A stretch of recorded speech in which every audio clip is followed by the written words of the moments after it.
Hi friends समस्त को मो तरफ नमस्कार। आशा कर समस्ते भल थे खुशी थे सुस्थ थे सब भल रुहतु खुशी रुहतु फेस रे स्माइल रखि था। आज आपण मानक देखी मेकअप करने पूर्वर आपणकर स्किन केयर केमती करेंगे। जदि मेकअप जो वार्डटा उठुची जदि आपण माने चाहूँगी आमको बिना मेकअप रे बहुत ही सुंदर देखा जीवार अच्छी ताहले आज रेमेडीज को निहाती भाव में करूँ। जदि आपणकर पार्टी फंक्शन अच्छी सेठिकी जीवा पूर्वर आपण माने 15-20 मिनिट पूर्वर ये रेमेडीज टी करनी देखिए आपन स्किन बहुत ही ग्लो बहुत ही सुंदर बहुत बढ़िया देखा खाली लिपस्टिक लगे कि भी आप पूरा सुंदर देखा एंटायर फंक्शन रे आपण ही समस्त पाखे लाइमलाइट रे रहिबे।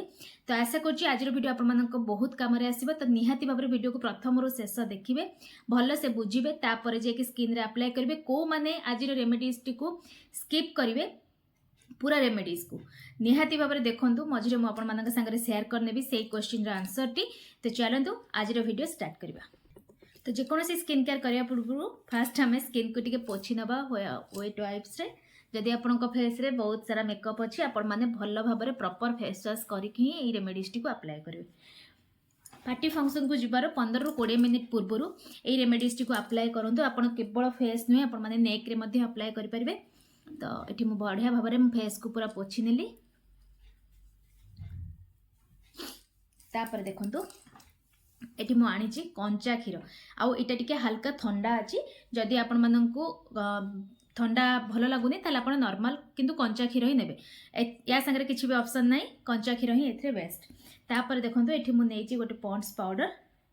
तो ये क्षीर रे हम टिके पॉन्ड्स पाउडर ऐड कर दबा।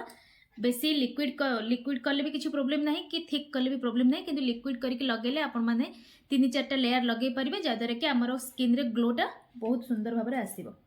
तो जेतिके आपनको दरकार आपण पॉन्ड्स पाउडर नहीं जबे। आउ एटा जेतु कस्तूरी हल्दी मुझे क्वांटिटी अधिका नहीं आपण मान जदि मार्केट वाला हल्दी नौथिबे ताले ताको स्किप कर देबे बिल्कुल नेबेनी कलर आसीबो। तो ये सब को भल भाव में देखो तबे मिक्स कर देली क्षीर सहित पॉन्ड्स पाउडर आउ कंचा हमर कस्तूरी हल्दी। जदि नाही ताहले आपण माने स्किप करिवे। आउ जदि आपण पाखरे किछि आपण जो हळदी लगाउछन्ती जोते कि बेसी कलर आसुनी ताकू आपण माने नै परबे। तो देखंते एम्ति कंचा क्षीर पाउडर आउ हमर हळदी को नै कि मु देखंते एम्ति मसाज करबी। इटा आपण माने एम्ति पूरा लिक्विड रे भी रखि परिबे आउ थिक करके पैक भी बनै परबे। दुईटी ऑप्शन अछि आपण माने जहा जोटा आपण माने कंफर्टेबल सेम्ति करिवे। तो एमती टिके टिके नहीं कि आपण से जगह रे भल से मसाज करिवे।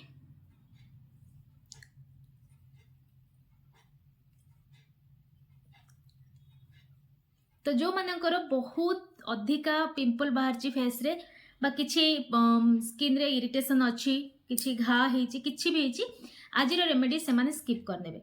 काइना जेतु एथरे केमिकल वाला जिंस मिसिछि पाउडर मु एथरे ऐड करछि तो किछि भी रिएक्शन हे पारे तेणुकर से माने स्किप कर नेबे।